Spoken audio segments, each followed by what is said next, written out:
ভূমিকম্প আল্লাহ রাব্বুল আলামিনের পক্ষ থেকে আমাদের জন্য একটি পরীক্ষা, সতর্কীকরণ। এই ঝাঁকুনি শুধুমাত্র ভূমির উপরে একটি ঝাঁকুনি নয়, আল্লাহর পক্ষ থেকে একটা অ্যালার্মিং, আমাকে সজাগ করে দেওয়ার জন্য। আওয়ালা ইয়ারাউনা আন্নাহুম ইফতানুনা ফি কুল্লি আমিন মাররাতান আও মাররাতাইন সুম্মা লা ইয়াতুবুনা ওয়া লা হুম ইয়াযাক্কারুন। এই সময়ে আমাদের দায়িত্ব হচ্ছে তাওবা করা, আল্লাহর দিকে ফিরে আসা। আসুন আমরা আল্লাহর দিকে ফিরে আসি, তাওবা করি। রিক্টার স্কেলে ভূমিকম্পের মাত্রা যাই হোক, আমাদের ঈমানের মাত্রা যেন বেড়ে যায়। টেকটনিক প্লেট ফেটে গিয়েছে, তাতে কি? আল্লাহ তাআলা চাইলে আমাকে হেফাজত করবে ভূমিকম্পের এই প্রলয়ঙ্কারী আযাব থেকে, যদি আপনি মানুষের মতো মানুষ হন, আল্লাহর দিকে ফিরে আসেন। আমরা ভূমিকম্প দেখেছি, ভূমিকম্পের পরেই আরেকটি আযাব হচ্ছে ভূমিধস। জমিনের বিভিন্ন জায়গায় ফাটল ধরা, এটাকে আরবিতে বলা হয় খাসফান ও মাসখা। জায়গায় জায়গায় বড় বড় গর্ত তৈরি হবে। ওয়ার্ল্ডের বিভিন্ন জায়গায় এখন এই গর্তগুলো তৈরি হচ্ছে, ফাটল তৈরি হচ্ছে। এই ফাটল তৈরি হলে এগুলো আটকানো যায় না। আমাদের দেশে হয় নাই তা না, আমাদের দেশে বিভিন্ন জায়গায় হয়েছে, বিভিন্ন বড় বড় ফাটল ধরেছে। এই ফাটলগুলো ধরবে, নবীজি সাল্লাল্লাহু আলাইহি সাল্লাম 1450 বছর আগে বলে গিয়েছেন।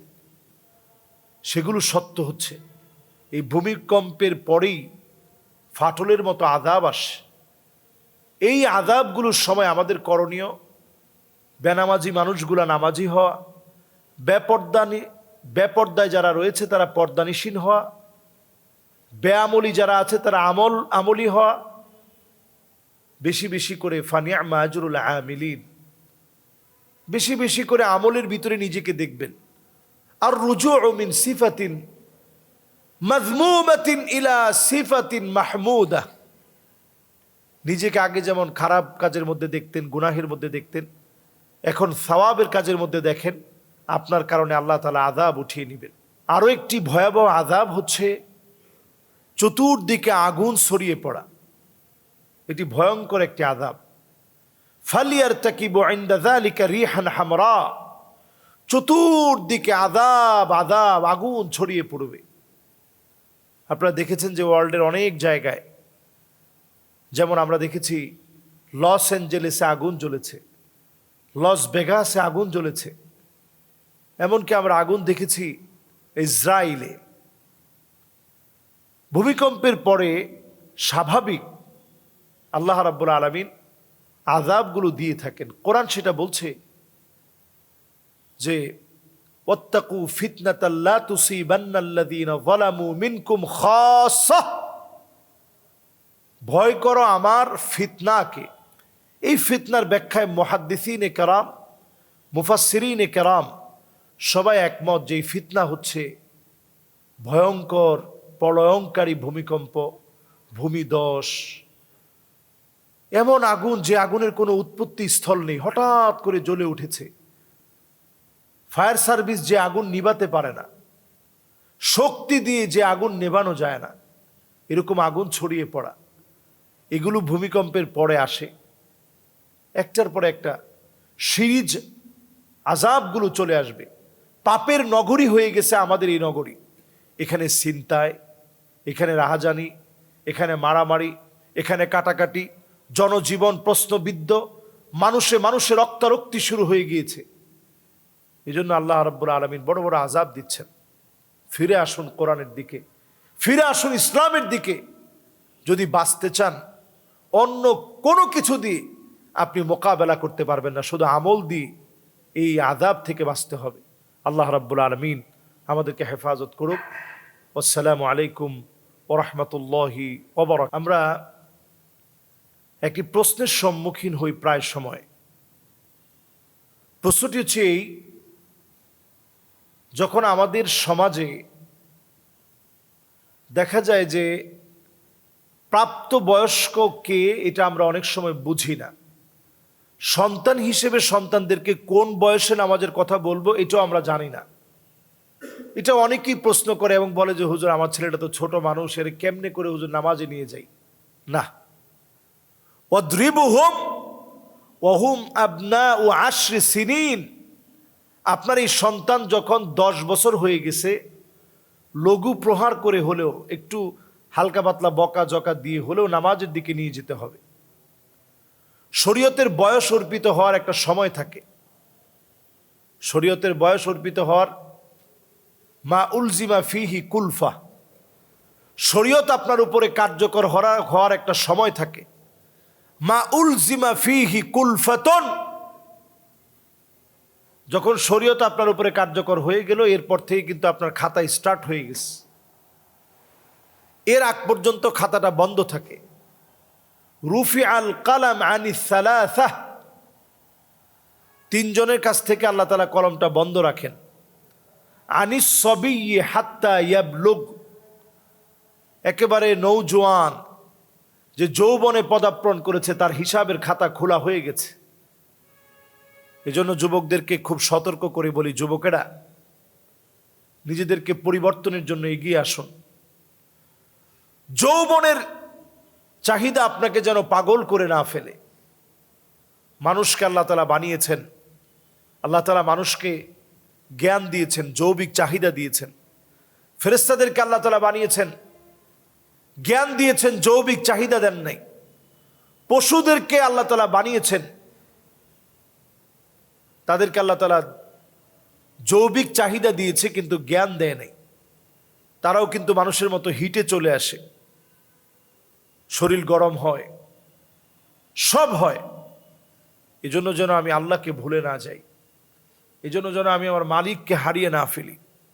আমার আল্লাহর কথাগুলো যেন আমি যৌবনের উদ্যমতার সময়, যখন অনেকে পাগল হয়ে যাচ্ছে, সেই সময় আল্লাহকে ভয় পেয়ে আপনি আপনার নিজেকে হেফাজত করেন। মানুষের জীবনের বয়সগুলো একটু লক্ষ্য করেন। একটা সময় থাকে সবি, একেবারে শিশুকাল।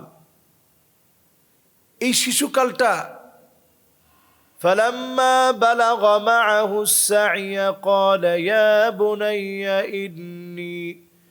إني أرى في المنام أني أذبحك فانظر ماذا ترى। একটা সময় থাকে, এই সময়টাতে আপনি আপনার নিজের কন্ট্রোল করতে পারবেন না। ছোট মানুষ, বাচ্চা মানুষ খেলাধুলা করবেন, দৌড়াদৌড়ি করবেন, লাফ দিবেন, পানির মধ্যে ডুব দিবেন, হামাগুড়ি দেওয়া থেকে শুরু করে সব থাকবে আপনার শিশুকালে। এরপর একটা কাল শুরু হবে গোলাম, 10 থেকে নিয়ে 15 বছর, জীবনের একটা টার্নিং পয়েন্ট। এই সময়টাতে বাচ্চা সবচেয়ে বেশি আদব শিখে। এই সময়টাতে বাচ্চা কাচ্চা সবচেয়ে বেশি আপনাকে, শুধুমাত্র সে আপনাকে দেখে দেখে এতটা ফলো করবে যে আমার বাবা কি করছে, আমার মা কি করছে, আমার আত্মীয় স্বজন কি করছে, শুধু আপনাকে দেখে দেখে ফলো করবে। এই সময়টা অত্যন্ত গুরুত্বপূর্ণ। এই সময়টাকে বলা হয় গোলাম। এরপরের একটা সময় 15 থেকে নিয়ে সুদীর্ঘ 40 বছর পর্যন্ত, এই সময়টাকে বলা হয় শাবুন, মানে শাবাব, একবারে যৌবনা মানুষ, একবারে যৌবনা লোক। এই সময়টা আরো বেশি সেনসিটিভ সময়। মানুষের চারিত্রিক পদস্খলন 10 বছরে ঘটে না। এই যে 15 থেকে 40, এই সময়টা আল্লাহর কাছে অনেক দামি। শাবুন নাশা ফি ইবাদাতিল্লাহ, এই সময়টা আল্লাহর কাছে অনেক অনেক অনেক দামি। নবী আলাইহিস সালাতু ওয়াস সালাম বলছেন, আল্লাহর আরশে আজিমের নিচে ছায়া পাবে ওই ব্যক্তি, যেই লোকটা ঠিক এই সময়ে শাবুন নাশা ফি ইবাদাতিল্লাহ, এই সময়ে যে লোকটা ইবাদত করবে, ওই লোকটা আল্লাহর কাছে বড় দামি হবে। তো এই সময়টা অনেক গুরুত্বপূর্ণ, সেনসিটিভ সময়। বড় আশ্চর্যজনক সত্য, এই সময়টাতেই আমরা সবচেয়ে বেশি গাফেল থাকি। ইকতারাবা লিন-নাসি হিসাবুহুম ওয়া হুম ফি গাফলাতিন মু'রিদুন। এই সময়টা সবচেয়ে বেশি আমরা গাফলতি করি, সবচেয়ে বেশি এই সময়টাতে আমরা হারিয়ে যাই। এই সময়টাতে ফিরে আসেন দিনের দিকে। প্রিয় ভাইয়েরা আমার, যারা এই মুহূর্তে শুনছেন, নিজেদের পরিবর্তনের জন্য সিদ্ধান্ত নেন। একটা সময় আপনার জন্য, এই যে শাবাব, আপনি এখন চিরযৌবনা, বিশাল উদ্যমে কাজ করছেন, দুনিয়ার পিছনে একেবারে মরিয়া হয়ে ছুটছেন,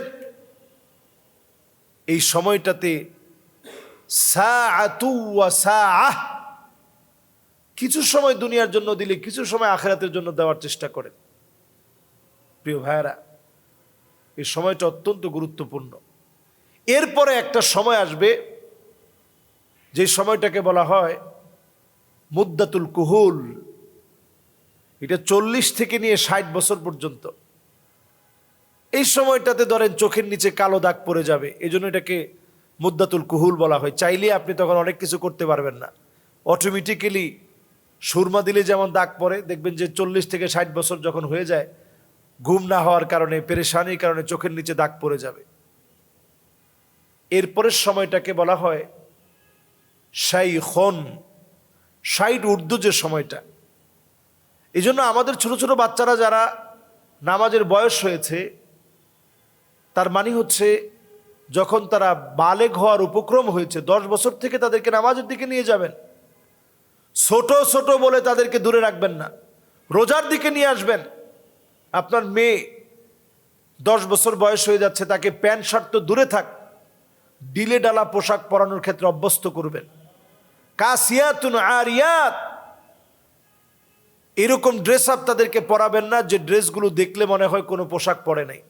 সুন্দর সুন্দর পোশাক পরাবেন, তাদের ব্যাপারে যত্নশীল হবেন, তাদের ব্যাপারে আপনি খোঁজ খবর রাখবেন, কার সঙ্গে কথা বলে, কার সাথে মিশে। প্রাইভেসি বলতে দরজার ভিতরে সিটকারি লাগাই দিয়ে, লকার লাগাই দিয়ে প্রাইভেসি করে দিবেন না। বৈবাহিক বয়সের আগ পর্যন্ত, বৈবাহিক সম্পর্কের জড়ানোর আগ পর্যন্ত, যখন বিবাহ করে ফেলছে ভিন্ন জিনিস, তার একটা প্রাইভেসি আছে, শরীয়তেই প্রাইভেসি দিয়েছে। এর আগ পর্যন্ত যে কোনো মুহূর্তে সে লক লাগায় ঘুমাতে পারবে না। আপনি ঘরের ভিতরে ঢুকবেন, পার্থক্য করবেন সে পর্ণ মুভিতে আসক্তি হচ্ছে কিনা, সে পর্ণ মুভিতে আসক্ত হচ্ছে কিনা, পরনারীর সঙ্গে কথা বলছে কিনা, তার পাসওয়ার্ড সম্পর্কে আপনি জানবেন, যে সে কোন পাসওয়ার্ড দিয়ে ফেসবুকে লগ ইন করছে, চ্যাট করছে, কোন পাসওয়ার্ড দিয়ে, আপনি এটা জানবেন। বাপ হিসেবে এটা আপনার দায়িত্ব। তার বন্ধুদেরকে কি সে সবসময় এক্সপ্রেশনে গালিগুলি দেয় কিনা, সালাম কালাম বাদ দিয়ে গালি দিয়ে শুরু করে, কিরে কেমন আছো, তো সেই সন্তানদেরকে আদর করে বুঝাই দিবেন। এটা এই বয়সের দাবি। এবং নামাজের প্রতি উদ্বুদ্ধ করবেন, রোজার প্রতি উদ্বুদ্ধ করবেন। আল্লাহ তাআলা আমাদেরকে তৌফিক দান করুক। আসসালামু আলাইকুম ওয়া রাহমাতুল্লাহি ওয়া বারাকাতুহু।